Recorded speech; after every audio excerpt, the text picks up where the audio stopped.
Suntay hindi pwedeng kasuhan dahil sa imagination, totoo ba? O, sasagutin ni Attorney Carlo Ibanez. Suntay, hindi daw pwedeng kasuhan dahil sa imagination. Totoo ba? So, narinig nyo na ba yung statement ni Congressman Suntay? Nasa Shangri-La ako, nakita ko si Ann Curtis. May desire sa loob ko na nag-init talaga. Nakita ko ang pwede mangyari. Pero hanggang imagination ko lang yon. Hindi naman ako siguro pwedeng kasuhan dahil sa na-imagine ko.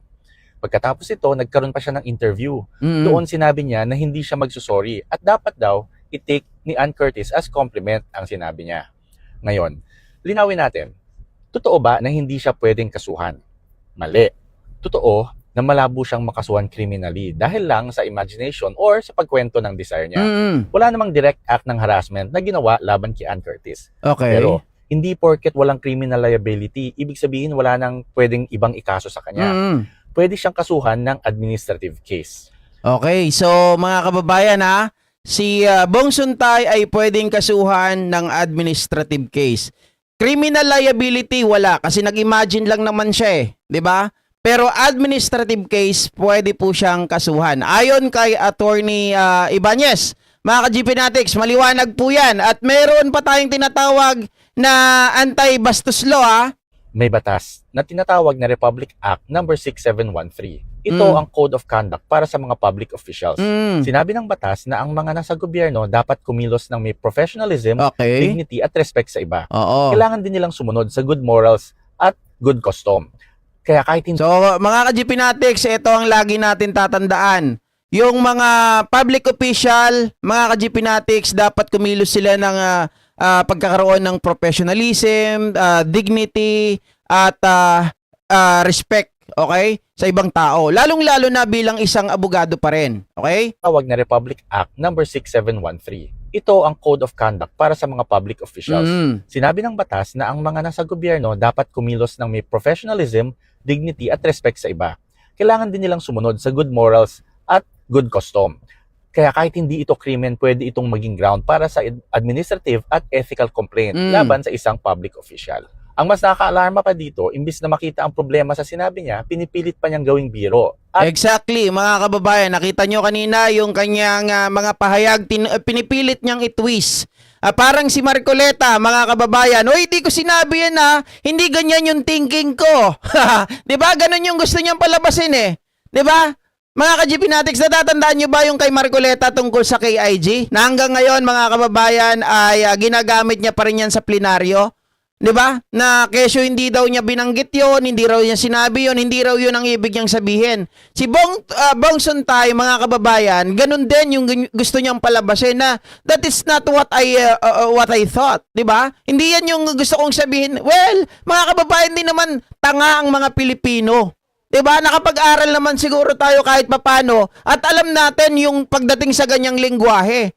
When you say nag-init ka, mga ka-GP Natics, alam na natin yan kasi from the word itself, desire, tapos nag-init ka, mga kababayan, ibig sabihin may naglalarong medyo sabihin natin naughty, di ba? Sa iyong isipan. Hindi mo pwedeng sabihin, hindi, mainit naman talaga dito sa Pilipinas Mga kababayan, paano mapupunta? Out of context ata yung sinasabi mo na mainit talaga dito sa Pilipinas. Hindi ganun ang ibig sabihin nun.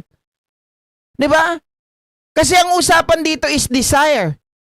Gusto mong makuha, gusto mong makamit, 'di ba? 'Yun ang usapan kahapon, 'yun ang context Dahil nga itong si Sara Duterte, mga kababayan, na gustong makuha yung power, gustong makuha yung pwesto ni Pangulong Bongbong Marcos. So, iba nga lang yung kanyang naging example, naging malaswa. Ang dami naman pwedeng ihalimbawa.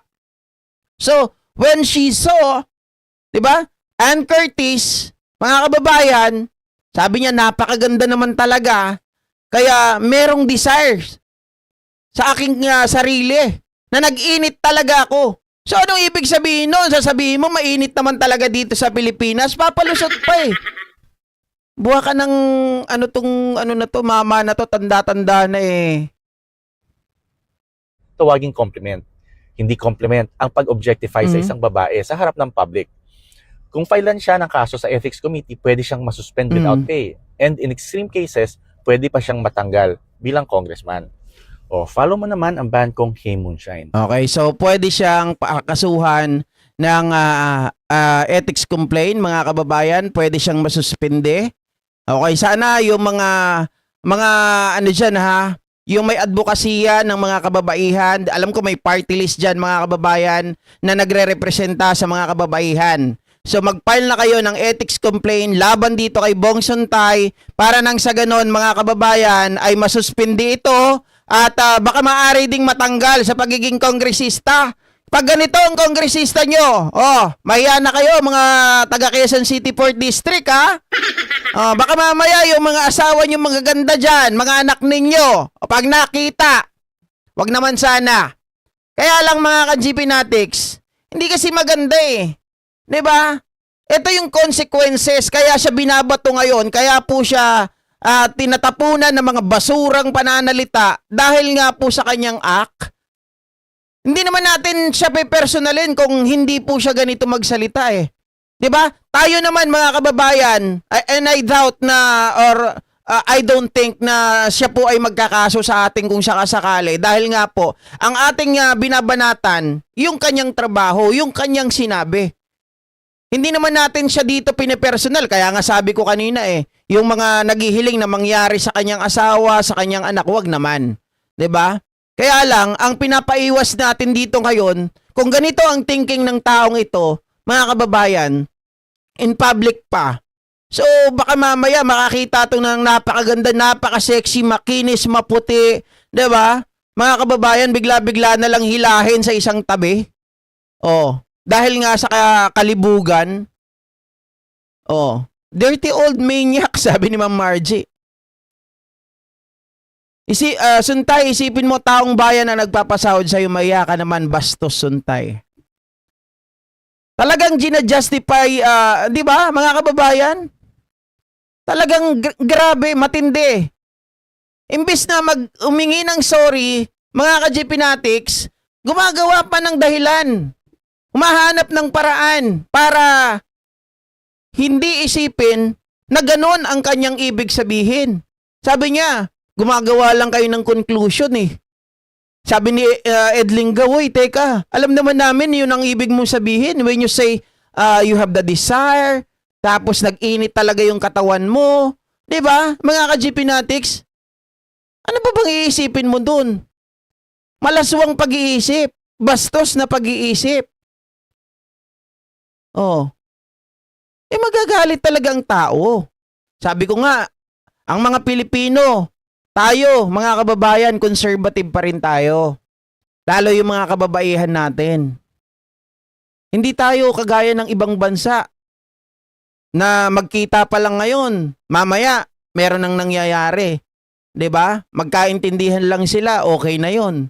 Kaya nga ang bilangan sa kanila what is your body count? Ganun kaagad, 'di ba, sa ibang bansa. Pero dito hindi ganoon, mga ka-GP Natics. Sa kanila pag tinanong mo what is your body count? Mga ka-GP Natics, talagang lantaran nilang sasabihin, more than 30, 20, 'di ba? 40. Talagang ano na sa kanila 'yon, normal na. Ang linaw, Ma'am Mary Jo. Ang linaw ng sinabi niya kahapon na nag-init siya nung nakita niya si Ann Curtis. Tapos biglang babaguhin niya. Walang remorse. Sabi ni Ma'am Elizabeth Napisa, no remorse at all si Manong Nyakol. Grabe. Ayan mga ka-GP Natics, sana po kung sino yung mga party list na nagre-representa sa ating mga kababaihan ay mag-file na po kayo ng ethics complaint. Ang alam ko, baka pwede rin mag-file ng ethics complaint si Ann Curtis mismo o kaya yung mga kamag-anak o yung mga kababaihan, mga ka-GP Natics. Yung Gabriela, tama, Gabriela party list, mga ka-GP Natics, di ba? Magkilos na, kaya pagkakataon nyo na. Pwede sila mag-file ng complaint dito. Ang sabi dito, ang sanction, mga kababayan, pwedeng ito ay masuspende at syempre, again, pwede itong matuluyang matanggal bilang kongresista ng 4th District.